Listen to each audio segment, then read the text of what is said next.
blood creeping up from the heathens. Got will, got fight, got pride, got reason. If they wanna go eat, then you know I'm gon' feed them. If you're coming for me, hope you're ready for a demon. I got eyes in the back of my head, I'm seeing. Take me for granted and you know I'm leaving. I'ma take what's Guys, Errol, first time niya. Say hi. Errol dyan. Ano sa to siya yun?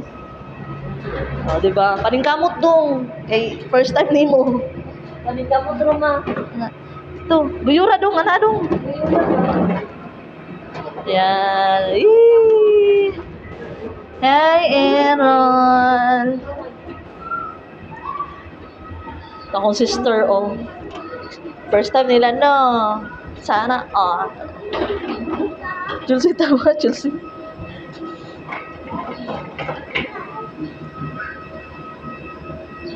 So, papasok na kami, guys.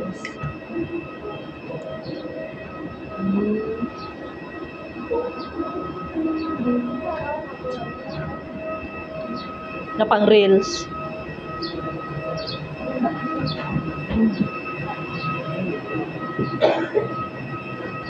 Kabang sa chin.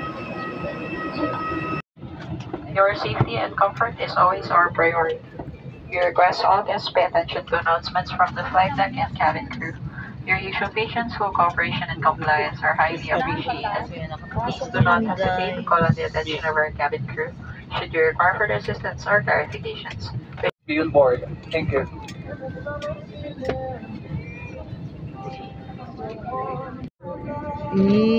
Hadlo ka dili.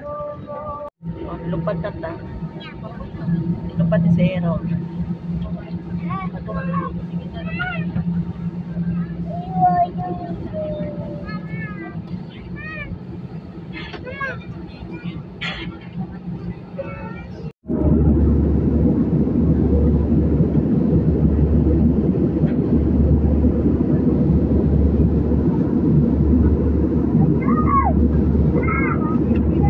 Having you all on board, and we do hope to fly you to more fun in the future. Once again, thank you everyone for flying Cebu Pacific. Excited ako mag-September. We ask that you keep your area clean and tidy. Kindly clear your seat pockets. Dumating na kami. You may dispose this in the bins near the exits. Yan, nakulbaan Your ka, wala. cooperation in ensuring that no litter is left behind. Nakulbaan lang ka. And for guests with infants, the infants' life vest should be collected after this embarkation. For safety reasons, leave the infant's life vest inside the seat pocket and be reminded that an authorized removal of the life vest from the aircraft